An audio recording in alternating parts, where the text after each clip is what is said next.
On the night of October 14th, 2017, the quiet suburban town of Silver Creek was wrapped in a kind of calm that made people forget danger even existed. The streetlights hummed, porches glowed softly, and most families had already settled in for the night. At 9:42 p.m., 39-year-old Daniel Mercer parked his silver Ford Explorer at the far end of the grocery store lot.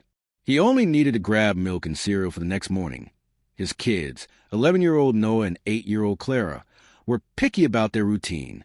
He joked before leaving home, "If I come back with the wrong cereal, I expect a full investigation." His wife, Lena Mercer, laughed and kissed him on the cheek. That would be the last time she saw him alive. The grocery store security cameras showed Daniel walking in, calm, unhurried, unsuspecting. Nothing unusual. He checked out at 9:56 p.m., waved politely to the cashier, and stepped outside. But in the parking lot, the cameras caught something else. A dark vehicle, maybe black, maybe dark blue, pulled into the far corner of the lot just as Daniel walked toward his car.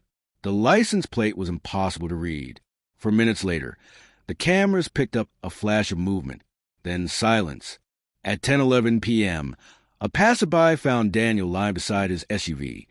The milk carton split open beside him, its contents pooling across the pavement like some haunting metaphor for the life that had just spilled away. He had been shot once in the chest. No wallet was taken. No keys. No phone. Nothing suggested a robbery. The killing was fast, intentional, and personal. Back at home, Noah and Clara had fallen asleep on the couch, waiting for their dad to return. Lena began to worry when the time edged past 10:30. Daniel never stayed out late, never ignored her calls. At 11:02 p.m., there was a knock on the door. 2 police officers stood under the porch light. Lena's world collapsed before they even said the words. When she saw the look in her eyes, she collapsed to her knees and whispered, "No, no, please, God, no." Noah woke up to his mother's scream. Clara began crying before she even understood why. Within hours, the Mercer home, once warm, once filled with laughter, was replaced by the suffocating silence of tragedy. Detective Sean Delaney, a hardened but methodical investigator, took the case personally.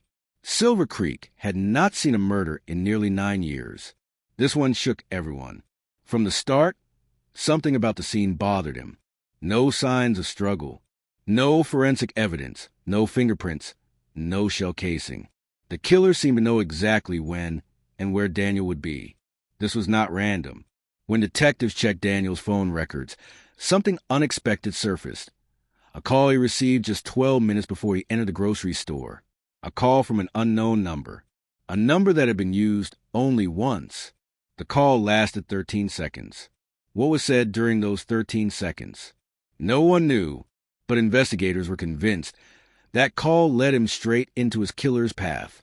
While going through Daniel's belongings, detectives discovered something in his office drawer, a locked metal box. Inside, they found a prepaid phone, a list of 3 names, a photograph of an unfamiliar man standing beside an abandoned motel, and a handwritten note that simply read, "If anything happens to me, start with him." No signature, no explanation, no context. Lena had never seen the box before. She had no idea Daniel was hiding anything. Detective Delaney felt something tighten in his chest. This murder wasn't just personal. It was connected to something much bigger. A week after the murder, a teenage boy came to the police station. Nervous, pale, hands shaking. He said he'd been biking behind the store that night and saw something he hadn't told anyone before. He saw Daniel arguing with a man in the parking lot. The boy described him as tall, wearing a dark hoodie, and driving a black SUV with tinted windows. The man wasn't robbing Daniel. He wasn't threatening him at first. He was waiting for him. Daniel said something like, "Not here, not in front of people." Then the man stepped closer. Then it happened. Detectives pressed him for more, but the boy shook uncontrollably. "That look in the man's eyes," he whispered. It wasn't rage. It was like he'd been waiting a long time.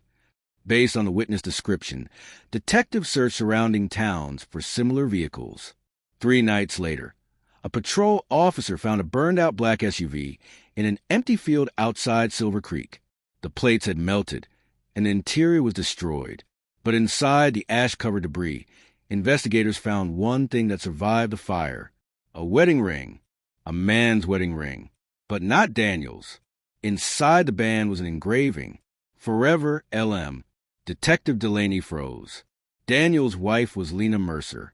Her initials, LM, and whether it was coincidence or something far darker, the ring found in the burned SUV was engraved with her initials. Detective Sean Delaney couldn't get the burned wedding ring out of his mind. The engraving, Forever LM, was too precise, too deliberate. At first, he wondered if it pointed back to Lena Mercer. But Lena's grief was raw, unfiltered, the kind no one could fake. And besides, the ring was not Daniel's style, nor his size. Someone wanted the message to be seen. Someone wanted detectives to question her. Someone was playing a game, and Delaney was done playing.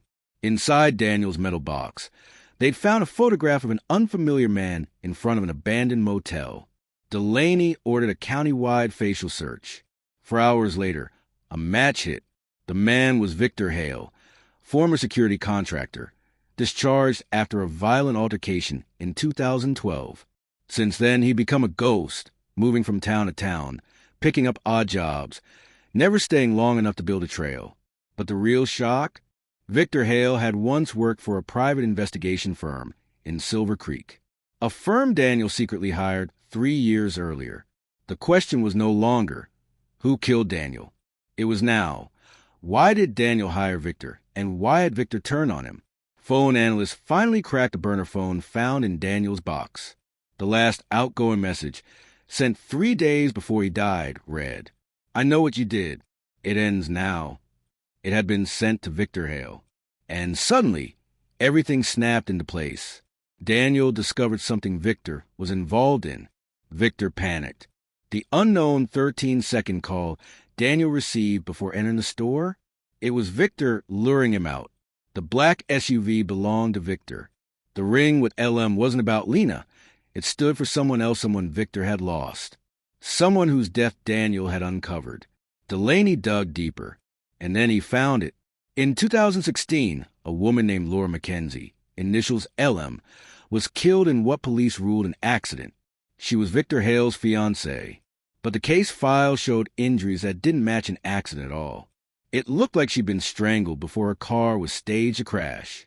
The lead investigator at the time, a rookie officer.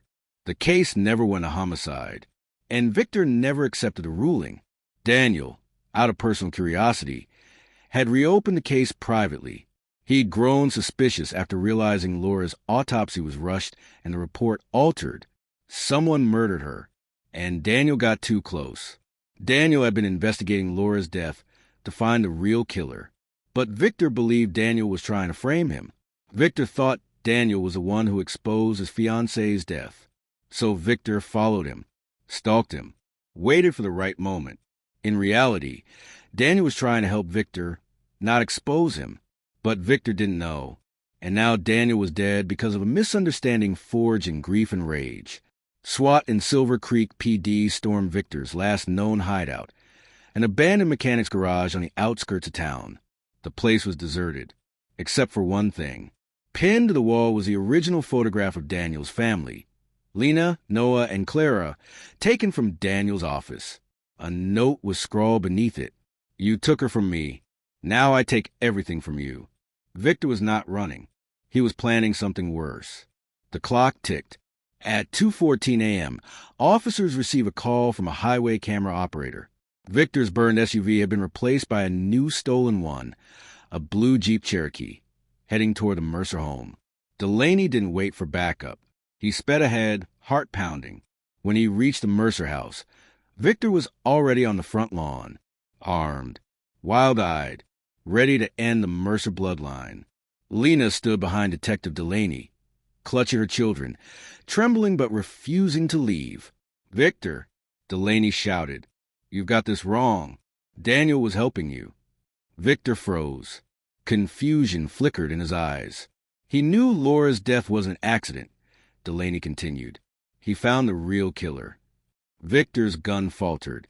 What do you mean?" Delaney tossed a file onto the ground, its pages spilling open. In the autopsy notes, the killer left a signature bruise on Laura's shoulder, a thumbprint. It doesn't match Daniel. It matches her boss, the motel owner she worked for. Daniel was trying to build the case. He wasn't hunting you. He was saving you. Victor's face collapsed. All this time, he whispered, I thought, but he never finished the sentence. 2 officers flanked him from behind. Victor didn't resist. The gun fell from his hand as he dropped to his knees. His face broke, not in rage, but in the agony of someone who realized he destroyed the one man who tried to help him. I killed an innocent man, Victor sobbed. Delaney didn't answer. Justice, for Daniel, for Laura, had arrived. Victor confessed everything.